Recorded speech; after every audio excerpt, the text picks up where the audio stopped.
Hey there, this is Derek from Pacific Coast Auto in Japan. We're looking here at a 1999 Mitsubishi Lancer Evolution 6. And so that's the four-wheel drive, turbocharged 2-liter sports car. Kind of one of the 90s cars from Japan, very popular for export, and of the Evolutions, this is maybe the most popular at the moment. Evo 6 has very classic styling that a lot of people really like. Small car, wide and short wheelbase, makes it a nice sporty regular street car. You could use them for race cars, I guess. They can be very fast on the track if you want to. 2-liter engine, 280 horsepower, timing belt changed recently. This one has 120,000 kilometers on it. A couple of aftermarket parts, like strut tower brace, Blitz suspension, including top mounts, and it is adjustable for your height or for your dampening. The coolant looked okay. The oil is a little bit low, so you're going to want to make sure that you top that up or change your oil completely when it lands. I'll lower the hood here. It's a lightweight hood. It comes stock on these. So this one was bought from auction for the purpose of export to the UK. The Evo 6 is probably a great car to buy at the moment because prices are only on their way up and they will never come down again because cars like this just aren't built anymore. And people love these. Rally history in the Evos and lots of great performance. Of the four-wheel drive cars from Japan, it's maybe the best performing and the highest value out of all of them when you compare to the STI or for the Celica four-wheel drive or to some of the older ones like the Pulsar GTI R or even the R32, 33 Skyline GTRs. Okay, so I'll quickly go ahead and translate this auction sheet for you. So this one has been in an accident, so it's an R grade. All this information, of course, was known to the buyer at the time of buying because you get to choose which cars that you bid on. Interior B. I have to say the condition of this is quite good, and there are some things mentioned on the auction sheet that really aren't as bad as I thought that they would be, and so that's a positive. Mileage is 120, 226 at the time of buying this. 5-speed manual, alloy wheels, power steering, power windows, airbag, original black color. Purchased from user, and it says inside has original wheels and tires. I got a note asking to put these into a container for somebody. Okay. It says various aftermarket parts like suspension and exhaust, but check yourself for other bits. There is something quite interesting I'm going to show you here before I'm finished translating all of that. There's that front strut tower bar that you could already see at the beginning. They have a rear one, which isn't that shocking, that's pretty common. But this is a rear extra one, and I have not seen one like this. So it has the regular rear bar, but then these longitudinal braces that come and bolt into here. And so that, as far as I could tell, would give you a lot more structure in the back. And it is like a one-piece unit, as you can see there. Very cool, give you the extra rigidity that a lot of new cars have, but cars of this time weren't really there yet. And that'll make a big difference in the way that the car handles. If the chassis doesn't twist as much, you can get the proper contact patches on your tires. And with the traction of the four-wheel drive, it'll make a big difference. Okay, so the report here says interior is dirty, steering wheel wear, front accident has been repaired, center floor panel scratched and dented, interior liner comes off. I'm going to pause here. Interior liner coming off is very popular in these. I'd say close to 100% of them have it. The glue underneath breaks down and it becomes saggy here. Now, what a lot of people will do is just take it off and glue it back on. But that can be a little bit finicky to do. Spray glue and paste it on. You might still get bubbles. You might be able to do it well. But what a lot of people will do is just remove it completely. And that's what's happened here. Only one of the four is removed completely. You can see some discoloration, but you can get rid of that. And then you get the same look. It has the same texture on it from the outside of that panel. And I don't see a problem with not having that liner. That liner is just a cheap addition to the door card anyway. Or you can make your own liners and you can have any type of interior you want. Okay, so right front inner panel dented, and that's the only mention here of accident damage. So the right front inner panel is inside of the hood right here, and then you want to check with the hood. You can see here it is a little bit off. You can send it to a body shop and get them to correct it a little bit more, but for a lot of people it's not noticeable. A lot of people don't care, And if it means that you can get a lower priced car, it's up to you. Now, people always ask, would I go for an R-grade car? And it really depends on the type of car.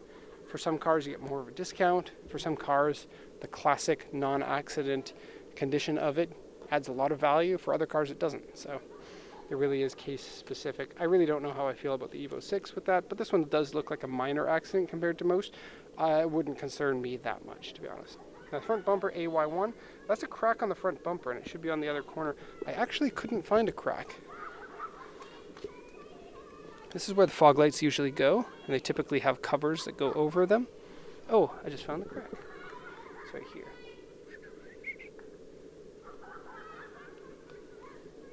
The car's really dirty. I really wish it wasn't this dirty. It'd be a lot easier to find things like that. The other thing is the A3 on the roof. I spent a good amount of time looking from different angles, and I couldn't find it, but a lot of it might have something to do with the fact that the roof is dirty.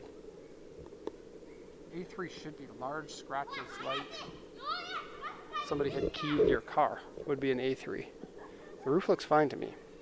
Now the rest of the body, we got a painted panel here. In the accident, the hood was replaced, but the two fenders weren't, so it gives you an idea of the severity of the accident. But the rest of the car is fine. Really no scratches or anything in other areas.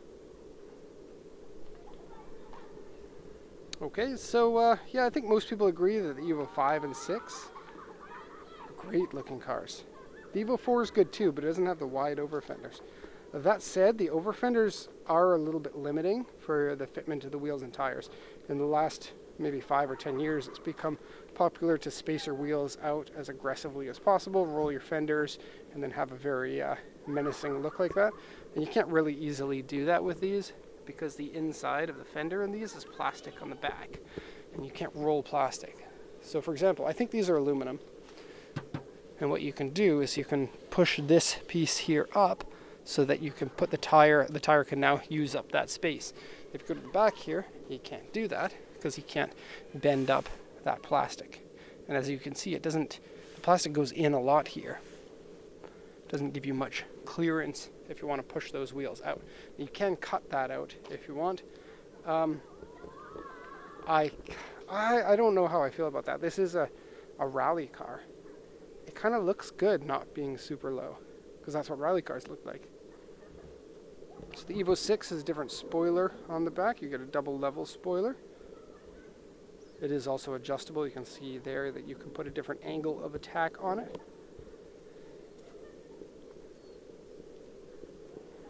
I'm not sure how much it actually does for highway speeds, but I don't think it's nothing. It is a large wing, and that's for slow speeds. You want a large wing to have actual effect.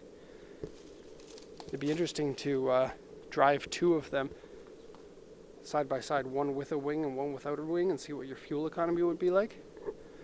Because a wing and a spoiler, a wing can actually increase your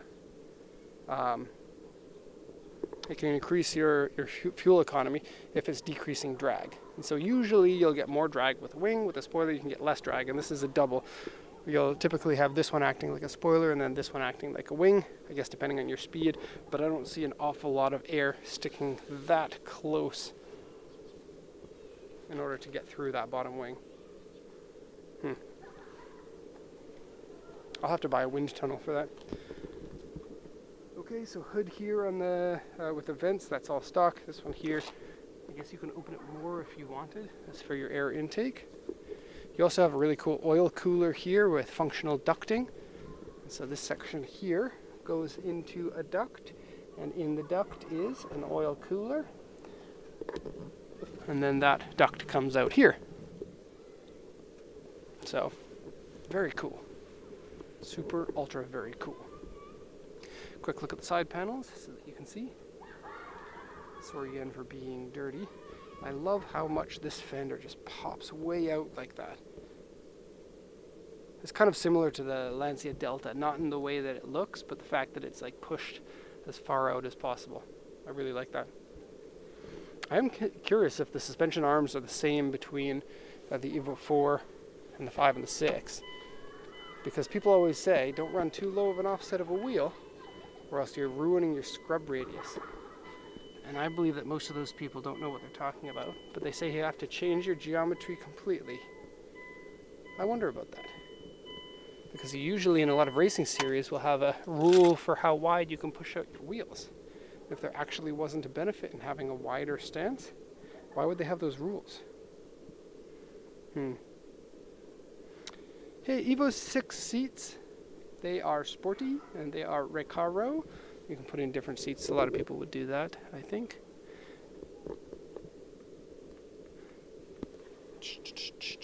This part here tends to wear really easily. The fact that these ones aren't worn is great.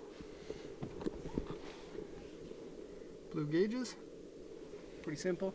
Very nice design for the climate control. You quickly set your temperature through this spinner here. Very easy. Double DIN CD player. Okay. Lots of cigarettes. Check it out. Woo! It smells like cigarettes inside the car. This always feels chunky to me. You can actually hear it. Listen.